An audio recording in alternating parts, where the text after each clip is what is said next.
हनुमान जी और भीम की कथा। हनुमान जी का जन्म त्रेता युग में हुआ था और वे श्री राम के समकालीन थे और वे भगवान राम के परम भक्त थे और लंका युद्ध में श्री राम का साथ देकर माता सीता को लंका से मुक्त करवाया और युद्ध में विजय प्राप्त की। इसी प्रकार भीम का जन्म द्वापर युग में हुआ और श्री कृष्ण के समकालीन थे। भीम भी महाबलशाली योद्धा थे। महाभारत के 5 पांडवों में भीम सबसे अधिक शक्तिशाली और बलवान थे। उनमें 100 हाथियों का बल था और उस समय संपूर्ण पृथ्वी पर उनके समान शक्तिशाली कोई दूसरा नहीं था। उन्होंने अच्छे अच्छे महाबलियों को युद्ध में धूल चटाई थी। हनुमान जी और भीम दोनों को पवन पुत्र कहा जाता है। हनुमान जी को अमरता का बलिदान मिला है, इसीलिए जब तक धरती रहेगी हनुमान जी साक्षात इस धरती पर रहेंगे और लोगों के कष्टों को दूर करते रहेंगे। महाभारत में एक रोचक प्रसंग आता है जब अलग अलग युगों के 2 महान योद्धा हनुमान जी और भीम का सामना होता है।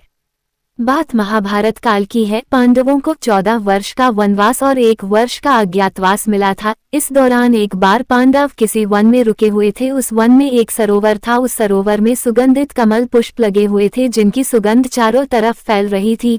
द्रौपदी को इन पुष्पों की सुगंध अपनी तरफ आकर्षित कर रही थी। द्रौपदी ने भीम को पुष्प कमल लाने के लिए कहा और भीम निकल गए सुगंधित पुष्प कमल की तलाश में। तभी रास्ते में उन्हें एक बूढ़ा वानर मिला जो लेटा हुआ था और उसकी पूंछ रास्ते में फैली हुई थी। रास्ते में वानर की पूंछ फैली होने से भीम आगे नहीं जा सकते थे, क्योंकि किसी भी जीव के लेटा होने पर उसके अथवा उसके शरीर के किसी अंग के ऊपर से जाना अमर्यादित माना जाता है। अपने रास्ते में वानर की पूंछ देखकर भीम ने वानर से अपनी पूंछ हटाने के लिए कहा। भीम की बात सुनकर वानर बोला, भाई मैं तो राम का भक्त हूँ, राम जी की कृपा से यहाँ लेटा हुआ हूँ, आप चाहें तो मेरे या मेरी पूंछ के ऊपर से जा सकते हैं। भीमसेन को वानर की बात पसंद नहीं आई और उन्होंने गुस्से में वानर से अपनी पूंछ हटाने के लिए कहा। भीमसेन की बात सुनकर वानर बोला, भाई आप तो पृथ्वी के सबसे शक्तिशाली व्यक्ति हो, आप ही मेरी पूंछ हटा दो।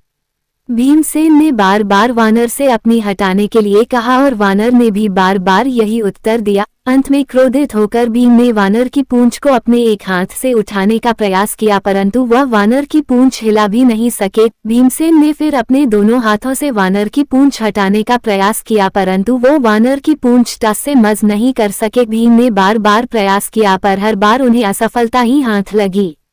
भीमसेन समझ गए कि यह कोई साधारण वानर नहीं है, अपितु कोई देव पुरुष है जो भीम की परीक्षा ले रहे हैं। भीम ने दोनों हाथ जोड़कर अपनी गलती स्वीकार करते हुए वानर से उनका परिचय पूछा। वानर ने अपना परिचय श्री राम के सेवक के रूप में बतलाया। वानर की इतनी बात सुनकर भीमसेन समझ गए कि ये कोई और नहीं अपितु साक्षात हनुमान जी हैं।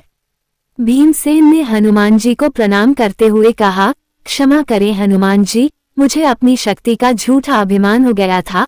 आपने मेरे अभिमान को तोड़ने के लिए ये लीला रची है, कृपा कर आप मुझे अपने असली रूप में दर्शन दें।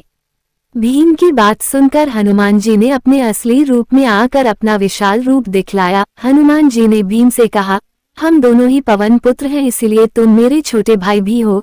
यही कारण है कि मैं तुम्हें बार बार भाई कहकर संबोधित कर रहा था। इतना कहकर हनुमान जी ने भीमसेन को गले लगा लिया। हनुमान जी के गले लगकर भीम को लगा मानो उनके शरीर में अथाह शक्ति का संचार हो गया हो। भीम ने हनुमान जी से आग्रह किया कि वो कौरवों के साथ होने वाले युद्ध में पांडवों का साथ दें, जिस पर हनुमान जी ने कहा, जिस युग से मैं हूँ वो युग दूसरा था, उसमें मैंने श्री राम के लिए कई युद्ध किए थे। अब ये युग दूसरा है, यहाँ मेरा युद्ध करना सही नहीं है, इसीलिए मैं युद्ध में शामिल नहीं हो सकता, परंतु युद्ध में पांडवों के रथ की ध्वजा पर मेरा वास होगा। इस प्रकार हनुमान जी महाभारत युद्ध में हमेशा श्री कृष्ण और अर्जुन के रथ की ध्वजा पर विराजित रहे और अर्जुन के रथ की रक्षा करते रहे। शिक्षा। हनुमान जी और भीम की कहानी से हमें शिक्षा मिलती है कि हमें कभी भी अपनी शक्ति और बल का घमंड नहीं करना चाहिए।